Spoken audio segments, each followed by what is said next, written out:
Hey, what's up guys? Weeder Fan here with a first impressions video for you.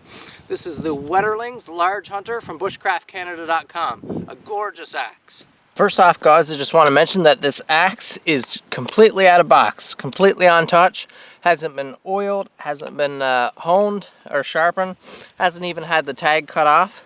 So I just wanted to show you. It comes with this little booklet here. Wetterlings, very nicely done. And it just there's some pictures of the Wetterlings factory. There's some write-up there on the company itself, on the way they make their axes, the way they do things. There's some how-tos here. Sorry if I'm a little out of frame. How-to chopping and splitting, etc. Very neat, nifty little booklet. Not something probably that I'll use, but nice to have.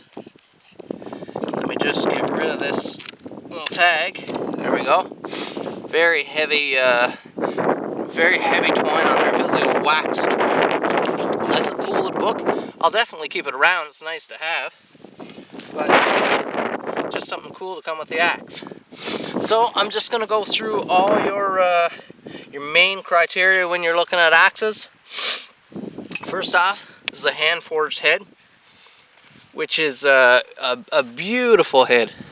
Just gorgeous, nice heavy black patina, some hammer marks and such you can see in there. It's filed to a beautiful, there's no abrupt edge bevel there, it's just a long smooth fade. I know some of the Gransfors Brooks axes, the small force axe in particular, has a bit more of an abrupt edge here, whereas this, one of the reasons I really like the Wetterlings is that it has a long fading taper. It's a beautiful shaped head, as I said. Has that Wetterlings stamp in there. Wetterlings Sweden is what it says. It's very beautiful. See if I can get you a good look at that.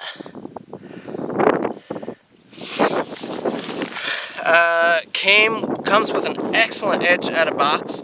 Very nice. I will touch it up and hone it. That's just part of the fun process of it, but very nice and polished.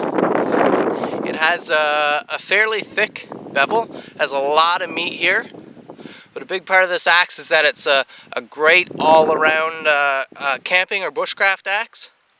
So it has a little meat here. It's right in the middle of what you want. It'll make a great chopper since it's such a long taper and no abrupt edge. It also has a bit of meat, so to help you with those splitting tasks and stuff as well. The mounting of the handle is done extremely well. No wiggle. It looks absolutely beautiful. Very nice job done with it.